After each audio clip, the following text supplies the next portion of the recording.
যে আল্লাহ তাআলা পানির নদী বানাইছেন, ওই আল্লাহ তাআলা স্বর্ণের বড় বড় পাহাড় পর্বত বানাইতে পারতেন। স্বর্ণের এত প্রয়োজন নাই, এই জন্য এটাকে মূল্যবান বানায় দিয়েছেন। মণিমুক্তার এত প্রয়োজন নাই, এটাকে আল্লাহ মূল্যবান বানায় দিলেন।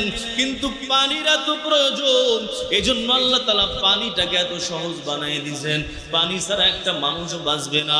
যেটা যার যত বেশি প্রয়োজন, ওই জিনিসটাকে আল্লাহ তাআলা তত সহজলভ্য বানায় দিয়েছেন। এরে বাবাজির, আল্লাহর কসম, বিবাহ শাদী এটাও একটা সামাজিক প্রয়োজন। এই বিবাহ শাদীকেও আল্লাহ তাআলা অনেক সহজ বানাই দিয়েছেন। আল্লাহর নবী অনেক সহজ বানাই দিয়েছেন। এত সহজ বানাইছেন, দুইজন সাক্ষীর সামনে যদি ইজাব কবুল হয়ে যায়, শরীয়ত বলেন বিবাহ কমপ্লিট হয়ে গেল। আম্মা বা'দু ফাআউযু বিল্লাহি মিনাশ শাইতানির রাজীম। বিসমিল্লাহির রহমানির রহিম। ومن آياته أن خلق لكم من أنفسكم أزواجا لتسكنوا إليها وجعل بينكم مودة ورحمة. صدق الله مولانا العظيم وصدق رسوله النبي الكريم ونحن على ذلك لمن الشاهدين والشاكرين والحمد لله رب العالمين. سبحانك لا علم لنا إلا ما علمتنا إنك أنت العليم الحكيم. رب اشرح لي صدري ويسر لي أمري واحلل عقدة من لساني يفقهوا قولي. وبك نستعين يا مستعان. الحمد لله. আল্লাহ জাল্লা জালালুহু ওয়া তাআলা শানুহু দরবারে আলী শানে শুকর, যিনি দয়া করে, মায়া করে, মোহাব্বত করে, ভালোবেসে আপনাকে আমাকে তার মহান হুকুম পবিত্র জুমার নামাজ আদায়ের জন্য তার পবিত্র ঘর মসজিদে আগে আগে আসার বসার তৌফিক নসিব করেছেন। শুকরিয়া আদায় করি, বলি আলহামদুলিল্লাহ। আল্লাহ রাব্বুল আলামিন দুনিয়ার সমস্ত মানুষকে বাবা আদম আলাইহিস সালাম থেকে সৃষ্টি করেছেন। সর্বপ্রথম মানুষ আদম আলাইহিস সালাম, এবং তার থেকে সৃষ্টি করেছেন তার বিবি হাওয়া আলাইহিস সালাম। ওখান থেকে আল্লাহ তাআলা পুরা দুনিয়ার মধ্যে মানব জাতির সৃষ্টি করেছেন এবং পরস্পরে একটা বন্ধন তৈরি করে দিয়েছেন আল্লাহ তাআলা। মানুষের মাঝে একটা পরিবারের বন্ধন সৃষ্টি করছেন, পরিবার ব্যবস্থা চালু করছেন আল্লাহ তাআলা। যেই পরিবার ব্যবস্থাটা আমাদের দেশে এখনো আছে, কিন্তু এই পরিবার ব্যবস্থার মধ্যে আস্তে আস্তে ধীরে ধীরে ভাটা আসতেছে। যে পরিবার ব্যবস্থাটা আল্লাহর পক্ষ থেকে বিশেষ বড় এক রহমত এবং দয়া। মানুষ যদি পরিবারের সাথে না থাকতো, একা একা থাকতো, এটা তাদের জন্য বড় কষ্টের কারণ। এই পারিবারিক এক বন্ধন, পরিবার ব্যবস্থাপনা, এটা আল্লাহর পক্ষ থেকে একটা দয়া। এবং এই পরিবার ব্যবস্থাপনা যেখানে ঠিক আছে ওই জায়গার মধ্যে চুরি ডাকাতি খুন খারাপি ইত্যাদি অন্যায় জুলুম অবিচার বেবিচার এগুলো কম হবে। আর যেখানে এই পরিবার ব্যবস্থাপনার মধ্যে ঘাটতি চলে আসবে ওখানেই অন্যায় অত্যাচার অবিচার বেবিচার শুরু হইতে থাকবে। আল্লাহ তাআলা আমাদেরকে সৃষ্টি করেছেন আল্লাহর একটা নিদর্শন। আল্লাহ বলেন যে মিন আয়াতিহি, আল্লাহর একটা নিদর্শনের মধ্যে থেকে একটা হলো আন খালাকা লাকুম মিন আনফুসিকুম আজওয়াজা, যে আল্লাহ তাআলা তোমাদের থেকেই তোমাদের বিবিদেরকে তোমাদের জন্য সৃষ্টি করেছেন। কি জন্য? লিতাসকুনু ইলাইহা, যাতে বিবির কাছে গিয়া তুমি শান্তি পাও, ওখানে গিয়া তোমার অন্তরটা শীতল হয়ে যায়। তুমি বাহির থেকে পেরেশান করে আসছো, কাজকর্ম করে কষ্ট ক্লেশ করে আসছো, তো বাসায় আসছো বিবির কাছে, তো বাস ওখানে যাওয়ার পরে তোমার অন্তরটা শীতল হয়ে যাবে। তাহলে বোঝা গেল বিবিদেরকে এমন হতে হবে যে তাদের কাছে গেলে স্বামীদের যাতে অন্তর শীতল হয়, তাদের কাছে গেলে যাতে মাথা ঠান্ডা হয়। এমন হওয়া যাবে না যে বাহিরের থেকে মাথা ঠান্ডা বানায় নিয়ে আইছে আর ঘরে এসে গেছে গরম হয়ে, ঠিক কিনা? এমন আছে না? বহুত বহুত আছে। আল্লাহ বলছেন কি জন্য এই ব্যবস্থাপনা আল্লাহ কেন করছেন? স্বামী স্ত্রীর ব্যবস্থাপনা লিতাসকুনু ইলাইহা, বিবির কাছে গিয়া যাতে তোমার অন্তরের মধ্যে সুকুনাত চলে আসে, ইতমিনান চলে আসে, শান্তি আসে। অশান্তি থাকলে বিবির কাছে গেলে অশান্তি দূর হয়ে যাবে। এটা হলো এই বিবাহ শাদীর উদ্দেশ্য, যে ওখানে গেলে অন্তরটা শান্ত হবে, শীতল হবে, বিবি আপনাকে আদর যত্ন করবে, আপনার প্রতি খেয়াল রাখবে, এবং আপনার কোনো পেরেশানি যদি আসে সে আপনাকে সান্ত্বনা দিবে।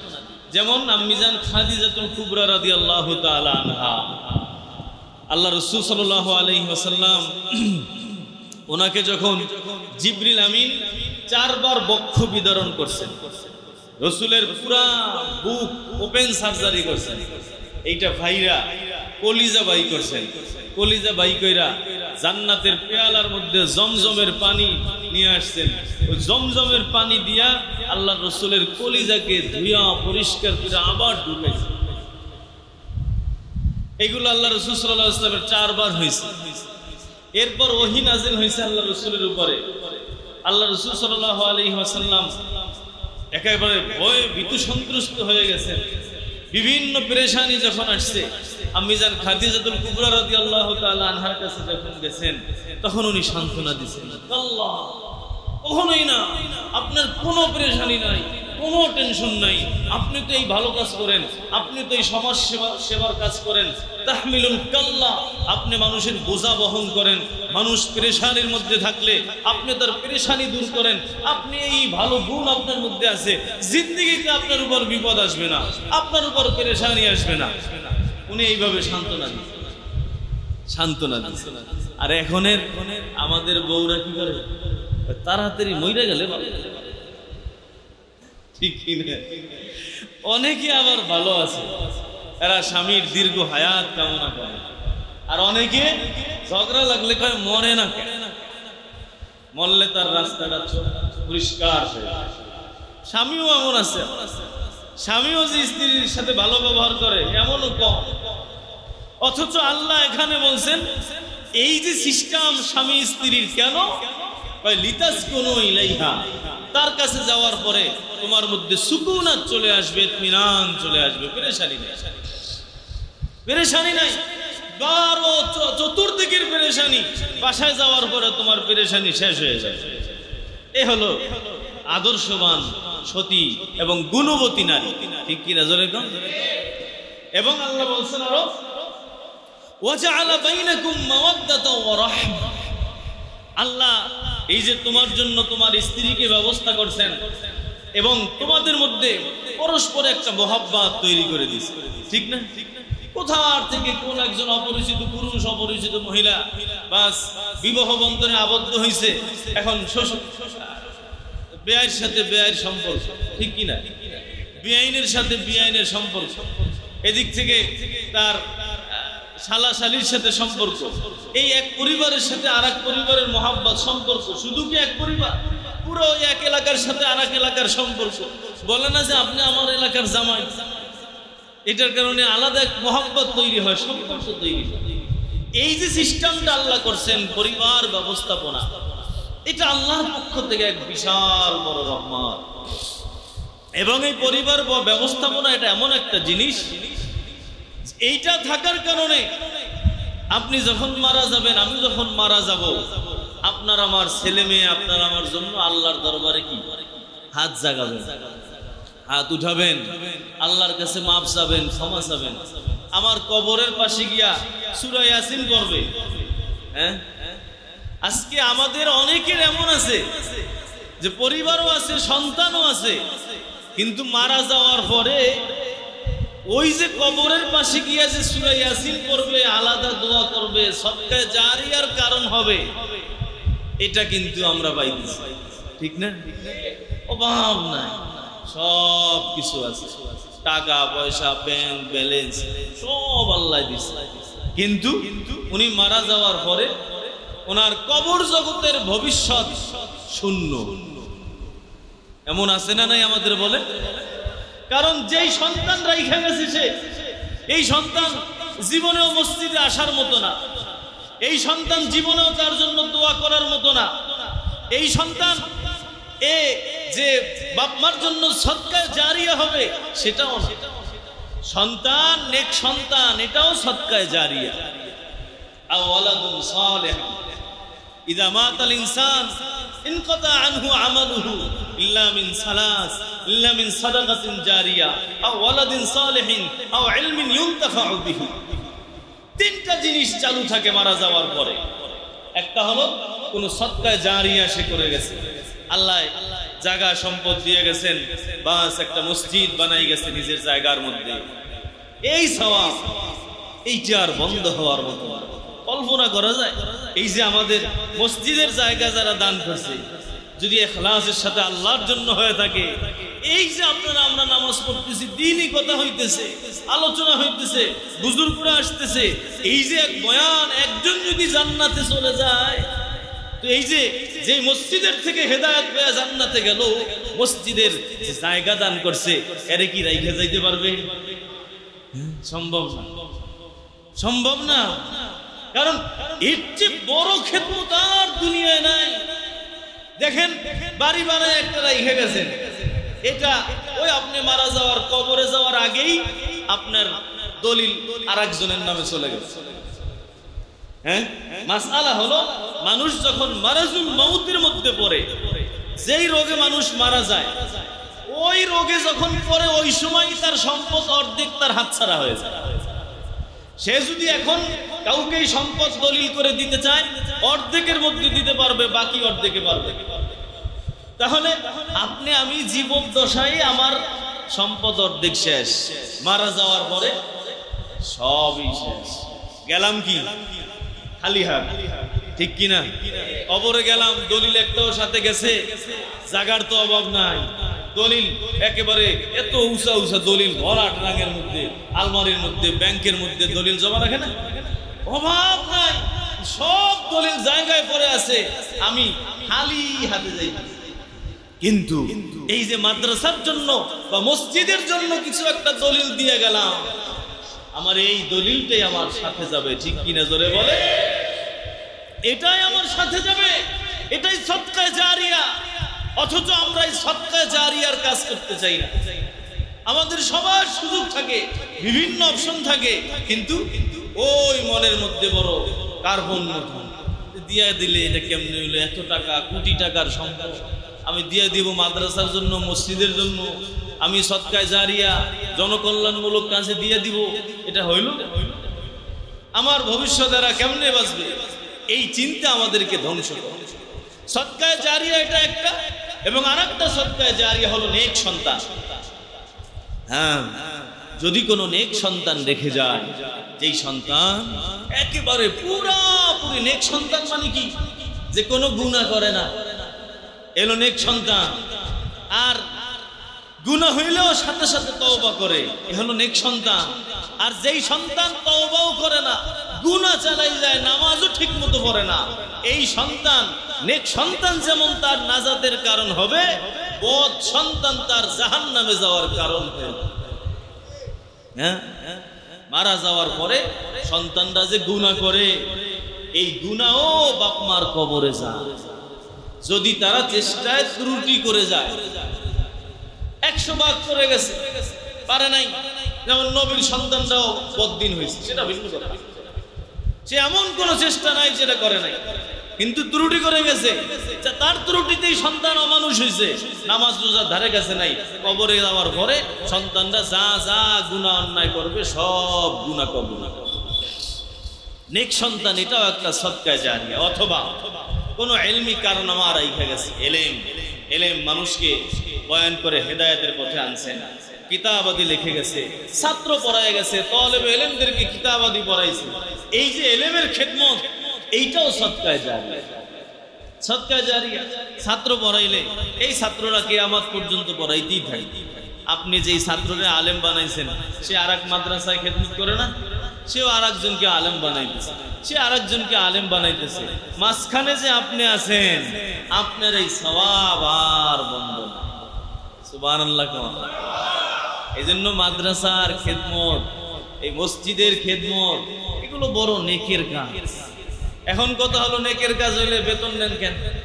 বেতন না নিলে সে তো মাদ্রাসাই পড়াইতে পারবে, ঠিক কিনা? সংসার যদি না চলে তখন তো মাদ্রাসাই বন্ধ হয়ে যাবো। সংসার না চললে তো মসজিদে চাকরি করার লোকই পাওয়া যাবে। এটা হলো ভিন্ন, খেদমত ভিন্ন। এক সময় এমন ছিল যখন এই মাদ্রাসা মসজিদের খেদমত করে, এলেমের খেদমত করে বেতন নেওয়া যাইত না।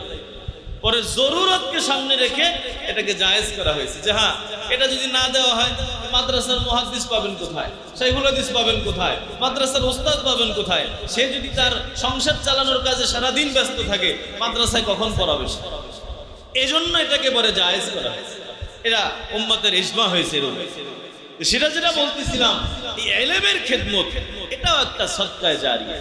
তো আমাদের পরিবার ব্যবস্থাপনা যেটা, এটা আল্লাহর পক্ষ থেকে একটা বড় রহমত। বড় রহমত কিভাবে?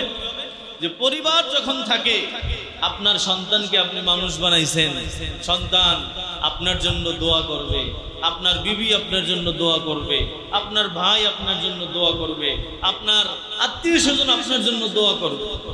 আর যখন পরিবার ব্যবস্থাপনা না থাকবে, দুনিয়ায় যেমন অশান্তি পেরেশানির কারণ হবে, আখিরাতেও বিপদের কারণ হবে পরিবারের না থাকার কারণে। যেমন দেখেন, আমাদের আল্লামা মুফতি তাকি উসমানী দামাত বারাকাতুহু, উনি একটা ঘটনা লিখছেন যে উনি সুইজারল্যান্ড গেছেন।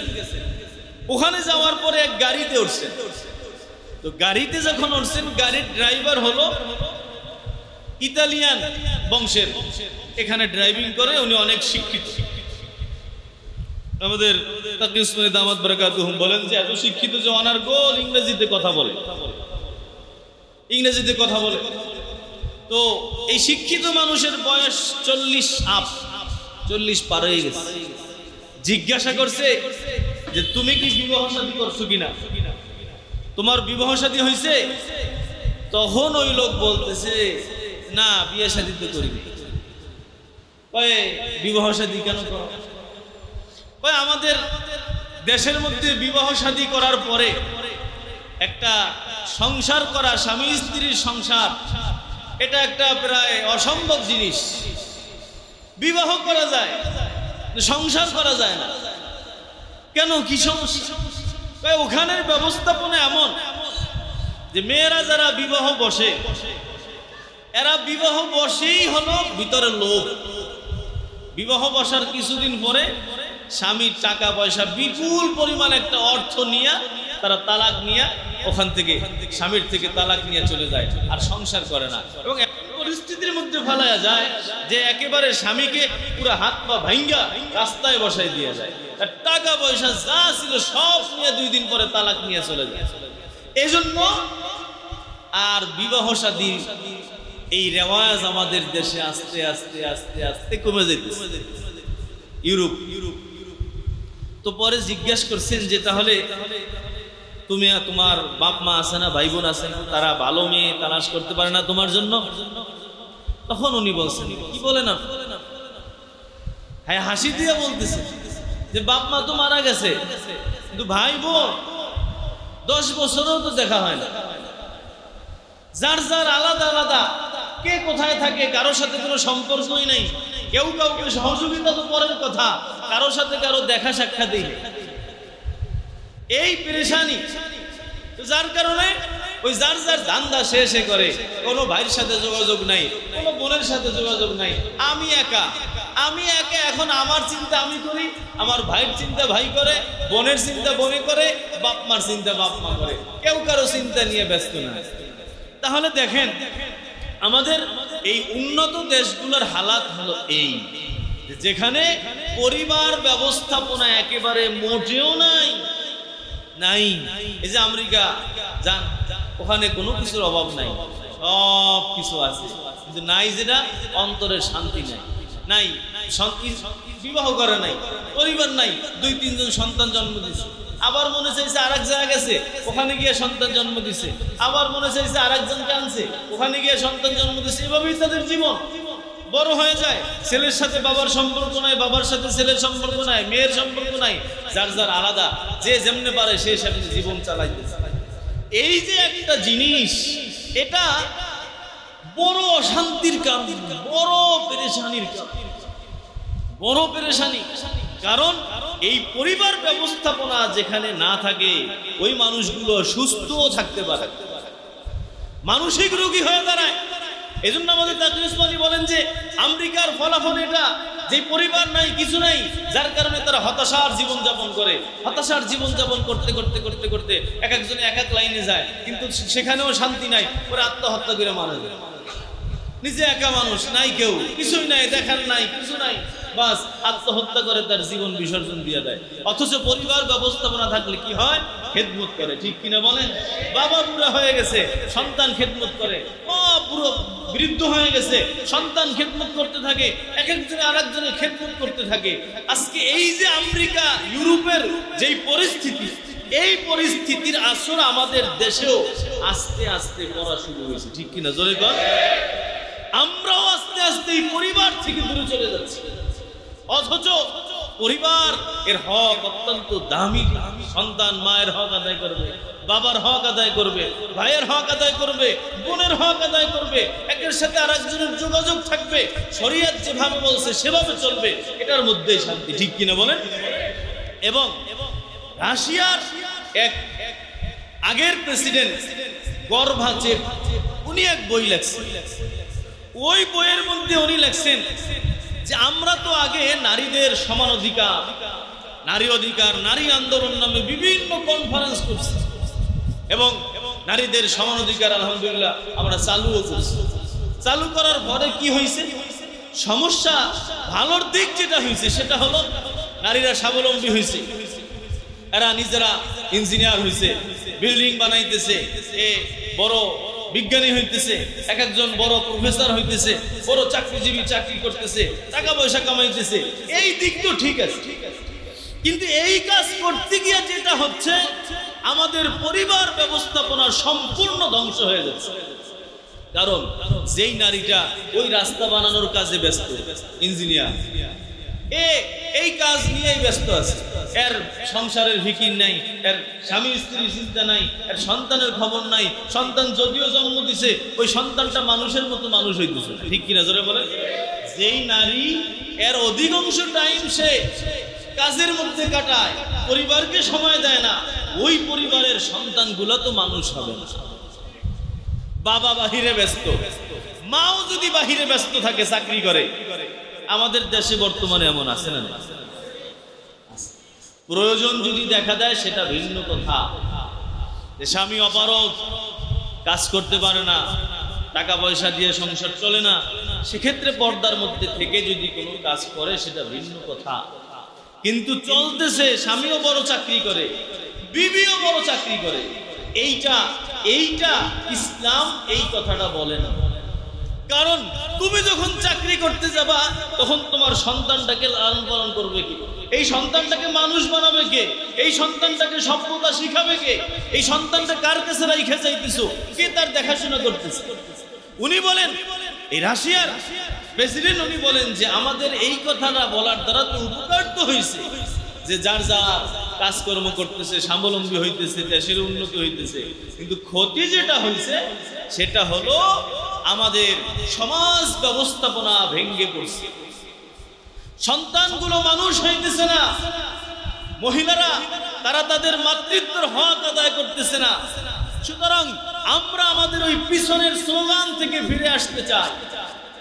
উনি বই লেখছেন এই বিষয়ে ক্ষমতায় থাকাকালীন, যে আমরা যেটা বলছিলাম সমান অধিকার, নারী অধিকার, এর থেকে ফিরে আসতে চাই। কোথায়?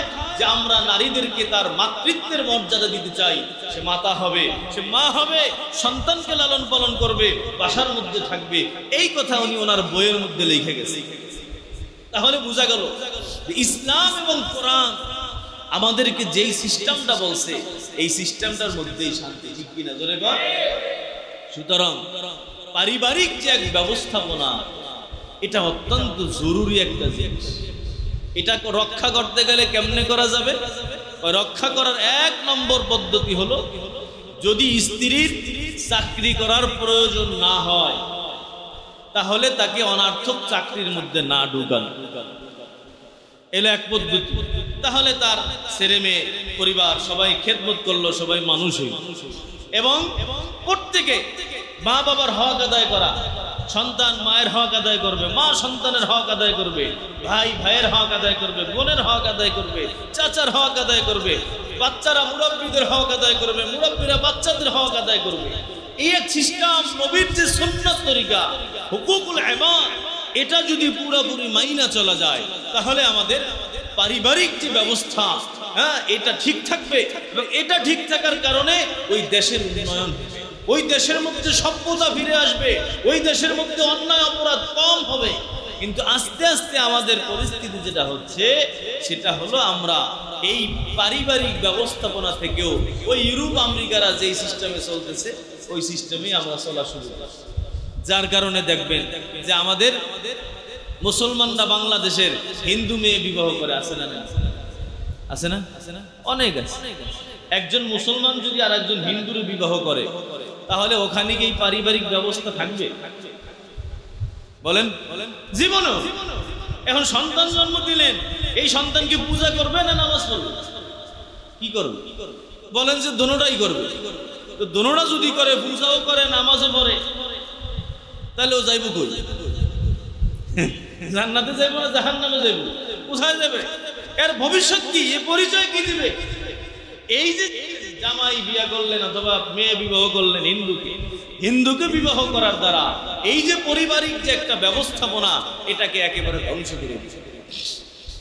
আমাদের দেশের মুসলমানরা এমন করছে, বহুত মানুষ এমন করছে। এবং আরেকটা পদ্ধতি বইয়ের কিতাবের মধ্যে লেখছে যে পারিবারিক ব্যবস্থাপনা যদি রক্ষা করতে চান তাহলে একা একা বিবাহ করা, পালাইয়া পালাইয়া বিবাহ করা, এই পদ্ধতি বন্ধ করতে হবে। কারণ পালাইয়া যে বিয়েটা হয় ওই বিয়েটা কিন্তু জায়গা মতো হয় না। জায়গা মতো হইলে তো পালান লাগবে, পালাইছেই তো জায়গা মতো হয় নাই। যার কারণে যদি কুফু মিলে, বিবাহের মধ্যে কুফু বলতে একটা জিনিস আছে, কুফু সমতা, মেয়ে যেই পজিশনের ছেলেও সেই পজিশনের কাছাকাছি, একজন কুটিপতি আর একজন রিক্সাওয়ালার মাইয়া, এইরকম সমাজের মধ্যে বলে নাই, এটা কুফু মিলে না, মিলবে না। কারণ কুটিপতি গিয়া বেড়াইতে গিয়ে রিক্সাওয়ালার খেদমত করতে পারবে। এই জন্য সমাজে শরীয়তের মধ্যে কুফু বলতে একটা জিনিস আছে। এই কুফুর মধ্যে বিবাহ তখন হবে যখন পারিবারিক ভাবে আয়োজন হবে, দেখে শুনে মুরব্বীরা দেখে শুনে বিবাহ শাদী দিবে, তখন এটার মধ্যে কুফু থাকবে। এই জন্য পালাই পালাই বিবাহ। দেখেন আজকে আমাদের সমাজের মধ্যে অনেক সমস্যা। বিয়া একটা জিনিস যেটা শরীয়ত এত সহজ বানাইছে, আর এইটা আমরা কত কঠিন বানাইছি। ইসলামের সিস্টেম হলো যেই জিনিস যত বেশি দরকার ওই জিনিসকে তত বেশি সহজ বানাইছে। যেমন পানির দরকার কম না বেশি? হ্যাঁ, পানি ছাড়া চলেই না। পানি না খাইলে 24 ঘন্টার মধ্যে দেখবেন 2-3 দিন 5 দিন পানি না খাইলে ওই মানুষটা আর বাঁচবে না। মেশিনের মধ্যে পানি না দিলে মেশিনে আগুন ধরে যায়, ঠিক কিনা বলেন? জমিনের মধ্যে যদি পানি না থাকে ওই জমিন আর ফসল উৎপন্ন করবে না, ওই জমিনে গাছপালা কিছুই হবে না। পানি এত প্রয়োজনীয় জিনিস, পানি ছাড়া মানুষ একটা মুহূর্ত চলতে পারে না। মানুষের এমন কোনো কাজ নাই যেই কাজের মধ্যে পানি লাগে না। বিল্ডিং বানাইছেন সেখানেও পানি লাগে, রাস্তা বানাইতেছেন সেখানেও পানির প্রয়োজন, খাবার দাবার খাইতেছেন খাবার দাবার খাওয়ার মধ্যেও পানির প্রয়োজন। আপনি কাপড় চোপড় নির্মাণ করতেছেন, তৈরি করতেছেন, ওখানেও পানি ছাড়া পারবেন না। এমন কোন একটা সেক্টর নাই যেই সেক্টরে পানির প্রয়োজন নাই। পানির এত প্রয়োজন যার কারণে মালিক পানিকে এত সহজ বানাই দিয়েছেন। পানি এত সহজ, ওই যে দেখেন আসমান থেকে আল্লাহ ফালাইতেছে, পানি জমিন থেকে উঠতেছে, খালবিল নদী নালার অভাব নাই। এই দুনিয়ায় যতটুকু জমিন আছে তার চেয়ে পানির পরিমাণ আল্লাহ বেশি রাখছেন, পানির পরিমাণ বেশি বাড়াই দিয়েছেন। কারণ কি? কারণ হলো এই পানিটা মানুষের সবচেয়ে বেশি প্রয়োজন। পানি ছাড়া দুনিয়ার কোনো কিছুই বাঁচতে পারে না। হায়াওয়ান, জানোয়ার, পশু পাখি, গাছপালা, তরুলতা পানি ছাড়া কোনো কিছুই বাঁচবে না। এমনকি জড় পদার্থ, মেশিনারিজ, ওই মেশিনের মধ্যেও পানি না দিলে দেখবেন মেশিনে আগুন ধরে যায়। এই পানির এত প্রয়োজন, এই কারণে পানিটাকে আল্লাহ তাআলা এত সহজ বানাই দিয়েছেন। যেখানেই যাবেন হাত দিলে আপনি পানি পেয়ে যাবেন। কিন্তু পক্ষান্তরে স্বর্ণ, রূপা, হীরা, জহরত, মণিমুক্তা এটার এত প্রয়োজন নাই, এটা এত কোনো জরুরত নাই। স্বর্ণ যদি আপনার না থাকে আপনার জীবনটা চলে যাবে। এমন না যে স্বর্ণ ব্যবহার না করলে আপনি মারা যাবেন, আপনি না খেয়ে থাকবেন। স্বর্ণের এমন কোনো প্রয়োজন নাই, তেমন প্রয়োজন নাই। জন্য স্বর্ণের দাম আল্লাহ বাড়াই দিয়েছেন, সব জায়গা পাওয়া যায়। স্বর্ণ তো আল্লাহ তাআলা আসমান থেকে যেমন পানি পাঠান, আল্লাহ আসমান থেকে স্বর্ণ তো ফালাইতে পারতেন, ঠিক কিনা জোরে বলেন? যে আল্লাহ তাআলা পানির নদী বানাইছেন, ওই আল্লাহ তাআলা স্বর্ণের বড় বড় পাহাড় পর্বত বানাইতে পারতেন। স্বর্ণের এত প্রয়োজন নাই, এই জন্য এটাকে মূল্যবান বানায় দিয়েছেন। মণিমুক্তার এত প্রয়োজন নাই, এটাকে আল্লাহ মূল্যবান বানায় দিলেন। কিন্তু পানির এত প্রয়োজন, এই জন্য আল্লাহ তাআলা পানিটাকে এত সহজ বানায় দিয়েছেন। পানি ছাড়া একটা মানুষও বাঁচবে না। যেটা যার যত বেশি প্রয়োজন ওই জিনিসটাকে আল্লাহ তাআলা তত সহজলভ্য বানায় দিয়েছেন। এরে বাবাজির, আল্লাহর কসম, বিবাহ সাথী এটাও একটা সামাজিক প্রয়োজন। এই বিবাহ সাথীকেও আল্লাহ তাআলা অনেক সহজ বানাই দিয়েছেন, আল্লাহর নবী অনেক সহজ বানাই দিয়েছেন। এত সহজ বানাইছেন, দুইজন সাক্ষীর সামনে যদি ইজাব কবুল হয়ে যায়, শরীয়ত বলেন বিবাহ কমপ্লিট হয়ে গেল। খালি দুইজন লোক আছে, এর সামনে স্বামী স্ত্রী একে অপরকে বলল যে আমি তোমার বিয়ে করলাম, কই কবুল হয়ে গেছে। খ্রিস্টান ধর্মের মধ্যে বিয়ে এত কঠিন। খ্রিস্টান ধর্মের নিয়ম হলো, তারা বলেন যে আল্লাহকে পাইতে হইলে কোনো আরাম আয়েশ দুনিয়ায় ভোগ করা যাবে না। ইলিশ মাছ খাওয়া যাবে না, মজাদার কিচ্ছু খাওয়া যাবে না। মজাদার কিছু খাইলে আল্লাহরে খাওয়া যাবে না। মনে যেটা চাহিদা ওটা করা যাবে না। আপনার মনে চাইতেছে আপনি ঘুরতে যাবেন না, তাহলে আল্লাহ ছুটে যাবো কাঁদে। আপনার মনে চাইতেছে যে আপনি বিয়ে করবেন, করুন যাবেন, বিয়ে করলে আল্লাহরে পাওয়া যায়। এই হলো খ্রিস্টান ধর্মের আকীদা এবং বিশ্বাস। এই কারণে খ্রিস্টান পাদ্রীরা বিয়ে করে না। এবং ওই আগেও খ্রিস্টান পাদ্রী যেমন পুরুষ আছে, আর একটা আছে মহিলা যাজক, এদেরকে বলে নান। নান নানরুলি আছে না, নান, এরা হলো মহিলা। এদের দুই দলের কি হলো যে বিয়ে যদি করা হয় তাহলে আল্লাহরে পাওয়া যাবে। সুতরাং কি করা যাবে? বিয়ে করা যাবে। বিয়ে না কইরা গির্জার মধ্যে থাকতে হবে, ভালো কাপড় পরা যাবে না, ভালো পোশাক পরা যাবে না, ভালো খাবার খাওয়া যাবে না। কোনো মনের চাহিদা পূরণ করলেই আল্লাহ ছুটে যাবে। এই জন্য এরা দুনিয়া ত্যাগ কইরা ওই গির্জার মধ্যে গিয়া বসে। দোনো দল গেছে গির্জায়, পুরুষও গেছে মহিলাও গেছে, বুঝছেন? কেন গেছে? এরা বিয়া করবে না, দুনিয়া ছাইরে দিছে, কোনো ভোগ বিলাসে তারা মস্ত হবে না। এখন মিস্টার ইবলিস শয়তান কি আর বসে থাকে? উনি কয় আমি দেখতেছি তোরা কেমনে না করো, আমি এটা ভালো করে দেখি। ইবলিস শয়তানে করছে কি, অগমদের ভিতরে ঢুকেছে যে আল্লাহকে পাইতে হলে সবচেয়ে বেশি মেহনত মুজাহাদা করতে হবে, নফসের বিরোধিতা করতে হবে। তো যৌবনের চাহিদা তো আছে, এখন বিরোধিতা করলে আল্লাহরে পাওয়া যায়। তাহলে কেমনে বিরোধিতা করা যায়? কয় যৌবনের চাহিদা আগে বাড়া। কেমনে বাড়াবা? কয় পুরুষ মহিলা দুইজন কাছাকাছি দিয়ে বসে, ওই যে যাজক জাজিকা দুইজনে গির্জায় ঢুকাইছে, এখন শয়তান ওদের মধ্যে ঢুকাইছে। যত নফসের বিরোধিতা করবা তত আল্লাহরে পাবা। নফসের বিরোধিতা কেমনে হবে? পুরুষ মহিলা এক জায়গায় যাবা, এখন নফসে টানতেছে, খালি মহিলার দিকে আকর্ষণ করতেছে। এখন যখন তুমি বিরোধিতা করবা তো আল্লাহরে হয়ে যাবে। ওরা করলো কি, ওই মিস্টার ইবলিসের পরামর্শ অনুযায়ী দুইজন কাছাকাছি গেছে। কাছাকাছি যাওয়ার পরে এখন ইবলিসকে আরো কাছে যাইতে হবে। যাওয়ার পর যখন আরো আগ্রহ ভিতরে আসবে, তুমি বিরোধিতা করবা, তখন আল্লাহরে হয়ে যাবে। কেমনে করা যায়? রাত্রে এক খাটে ঘুমা। এখন করতেছি কি, ওই যে যাজক জাজিকা পুরুষ মহিলা ওরা দুইজন ওই রাত্রে একই খাটের মধ্যে ঘুমায়। কেন ঘুমায়?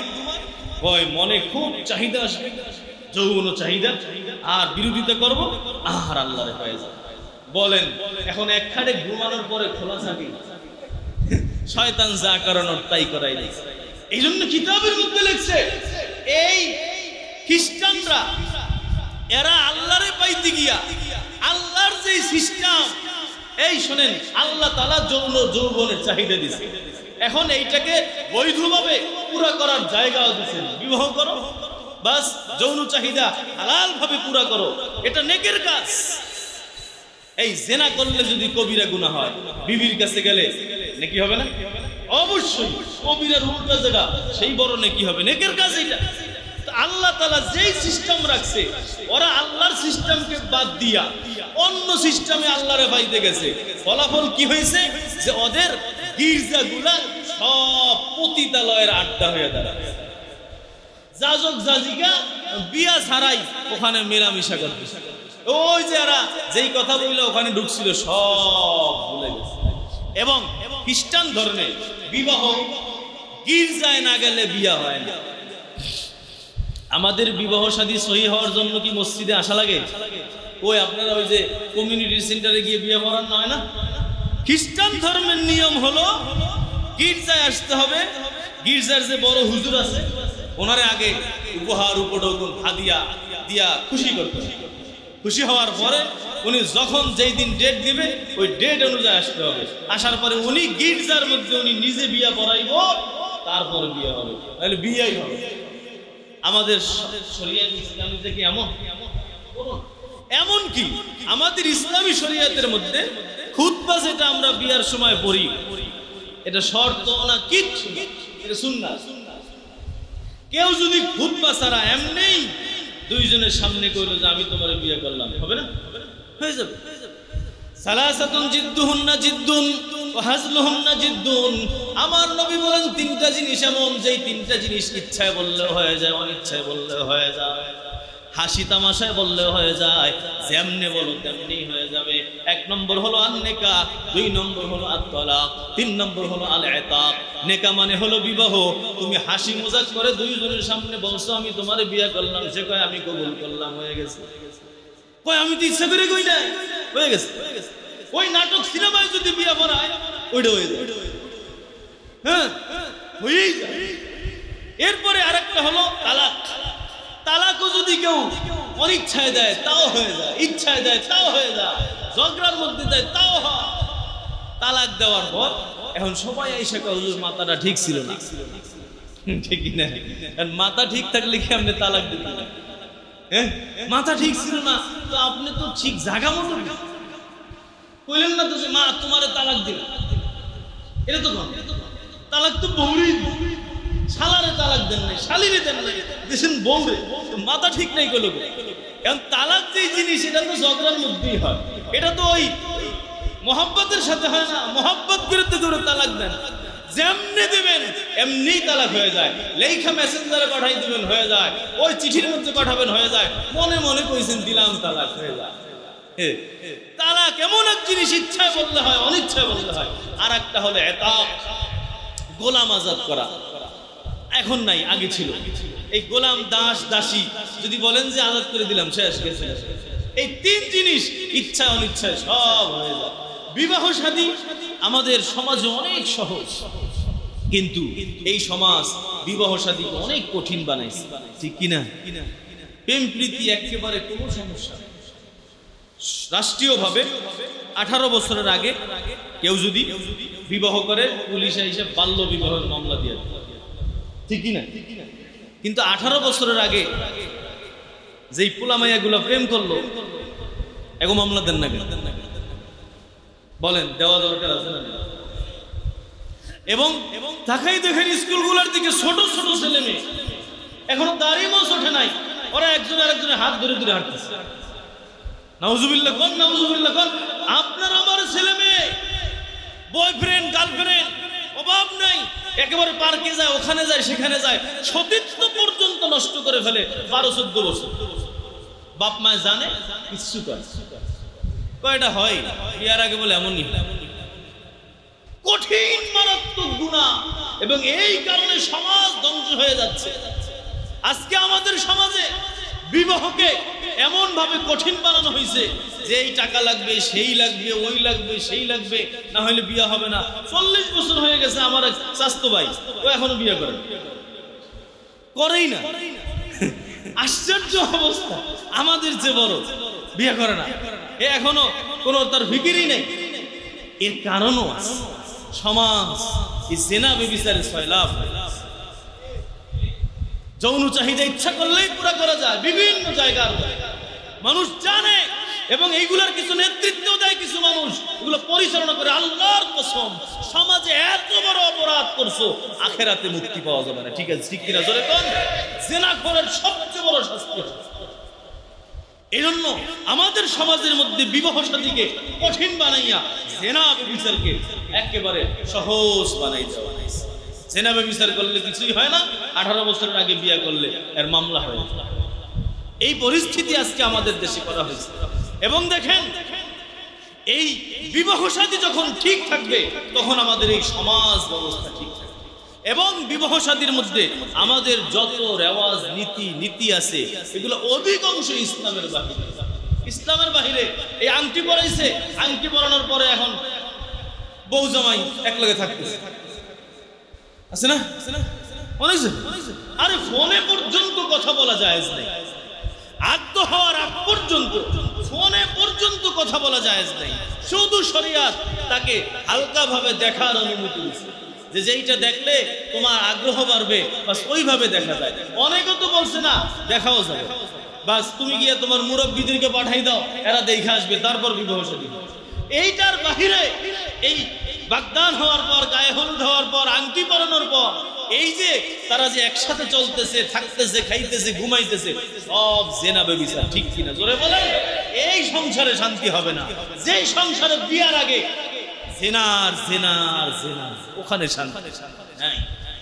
আমরা এই সবগুলোকে সহজ বানাইছি, অথচ বিবাহ শাদীকে আমরা অনেক কঠিন বানাই দিচ্ছি।